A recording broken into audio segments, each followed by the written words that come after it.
ہے ہم نے انبیاء علیہ السلام کو بھیجا ہے، انبیاء علیہ السلام کو ہے۔ جس آدمی نے ہمارے نبی کی بات کو مان لیا ہے وہ جنت میں چلا جائے گا، اور جس نے ہمارے نبی کی بات کو نہ مانا وہ دوزخ میں جائے گا۔ یہ انبیاء کو کیوں بھیجا ہے؟ تاکہ کل ان کے پاس کوئی عذر نہ رہ جائے، جی ہمیں تو کسی نے بتایا ہی نہیں تھا، ہمیں تو کسی نے بتایا ہی نہیں تھا۔ ایسے نہیں ہے۔ جب کافر لوگ ہیں نا ان کو دوزخ میں ڈالا جائے گا تو دوزخ کا جو دروغہ ہوگا، چوکیدار ہوگا، ان سے پوچھے گا کیا تمہارے پاس نذیر نہیں آیا؟ نذیر کا معنی ڈرانے والا، یعنی نبی نہیں آیا؟ وہ کہیں گے جی آیا تھا۔ کہا پھر تم نے اس کی بات کو کیوں نہیں مانا؟ بس کہیں گے ہم نے بات کو نہیں مانا۔ اللہ فرمائے گا ان کو پھر دوزخ کے اندر ڈالو۔ لیکن الحمدللہ میں نے اور آپ نے نبیوں کی بات کو مان لیا، ہم لا الہ الا اللہ محمد رسول اللہ پڑھتے ہیں۔ یہ ہے انبیاء علیہ السلام کی توحید۔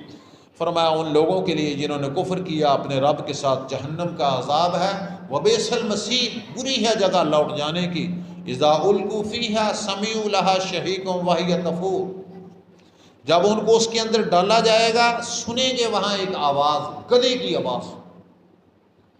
جو پہلے لوگ دوزخ میں ڈالے گئے ہوں گے ان کی آوازیں گدے کی آوازوں کی طرح ہوں گی، وہی تفور، اور وہ دوزخ کی آگ جوش مارتی ہو۔ آپ نے کبھی دیکھا ہوگا یہاں جو مچھلی تلتے ہیں تو وہاں بڑی آگ کی وہاں آواز بڑی آتی ہے، تو دوزخ کی آواز اتنی خوفناک آواز وہاں سے آئے گی۔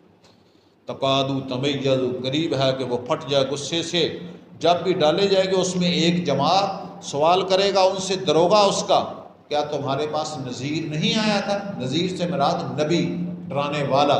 وہ کہیں گے کیوں نہیں، ہمارے پاس نذیر تو آیا تھا، فکذبنا، ہم نے اس کو جھٹلا دیا، ہم نے اس کی تکذیب کر دی تھی، ہم نے اس نبی کی بات کو نہیں مانا تھا۔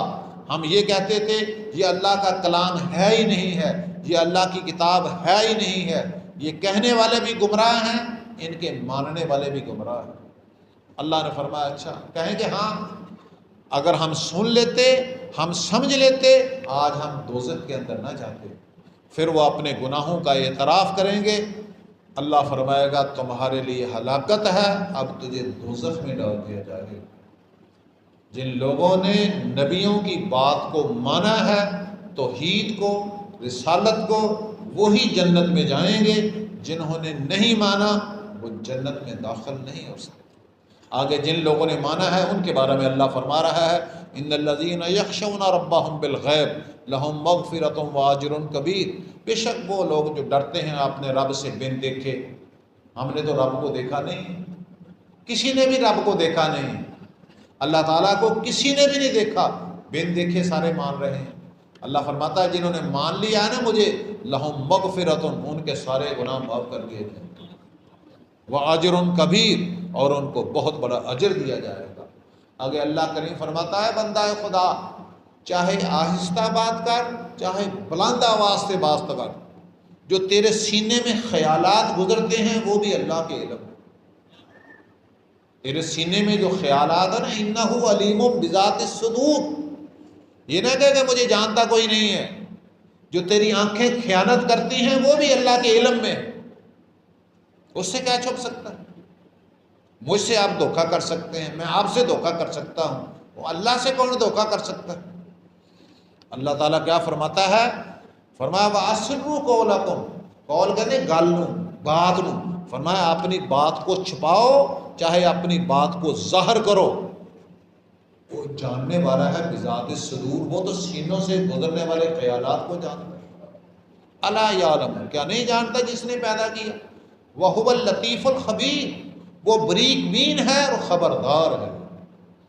آگے اللہ تعالیٰ فرما رہا ہے اس کی قدرت دیکھو، ہر چیز انسان کے لیے پیدا کی ہے۔ جس زمین، اس کو تمہارے لیے فرش بنا دیا ہے، نہ بہت سخت ہے نہ بہت نرم ہے۔ اگر بالکل نرم ہوتی تم اس کے اوپر چل ہی نہیں سکتے تھے، بہت سخت ہوتی تم اس کے اوپر عمارت ہی نہیں بنا سکتے تھے۔ اس کے اندر راستے بنا دیے ہیں، اس میں تمہارا رزق رکھ دیا گیا ہے، کتنی چیزیں ہیں۔ اس کے باوجود اللہ تعالیٰ فرماتا ہے یہ سب کچھ جو میں نے تجھے دیا ہے، پھر بھی بے خوف نہ ہو جا، اس خدا سے ڈر، کہیں ایسے بھی ہو سکتا ہے کہ تیرے اوپر آسمانوں سے پتھروں کی بارش نہ ہو جائے، جیسے قوم لوط کے اوپر ہوئی۔ کہیں ایسا بھی نہ ہو جائے کہ زمین میں زلزلہ آ جائے اور تجھے زمین میں دنسا دیا جائے، اور کہیں ایسا بھی نہ ہو جائے ہوا کا طوفان آ جائے اور تجھے تیس نیس کر دیا جائے جیسے قوم ہود کو کر دیا۔ یہ ساری چیزیں اس میں تھی۔ اور آگے فرمائے تو دیکھتا نہیں ہے یہ پرندے ہیں، کتنی قسم کے پرندے ہیں۔ بعض دفعہ پرندے اپنے پروں کو سمیٹ لیتے ہیں اور بعض دفعہ اپنے پروں کو کھول لیتے ہیں۔ آپ نے دیکھا ہوگا، اس کو ایل کہتے ہیں، اوپر آپ دیکھیں وہ کافی دیر تک ایسے کرتی نہیں، ایسے نہیں کرتے، وہ ایسے بس ایسے ایسے کرتے۔ اللہ فرماتا ہے یہ طاقت اس کو کس نے دی ہے؟ اللہ نے۔ اگر اللہ اس کو نہ ٹھہرائے تو وہ ٹھہر نہیں سکتی۔ ایسے پرندے جو اڑتے ہیں ان کو طاقت کس نے دی ہے؟ اللہ کریم نے۔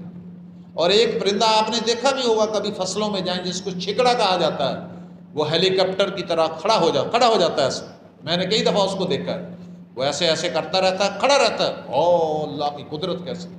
وہ اپنا شکار نیچے دیکھتا ہے، جب بھی وہ دیکھتا ہے کہ اب شکار میرے قابو میں ہے، حملہ کر دیتا ہے۔ وہ ایک جگہ پر کھڑا ہو جاتا ہے۔ اس کو کس نے ڈرایا ہے؟ اللہ نے۔ اللہ کے علاوہ کوئی مددگار نہیں ہے۔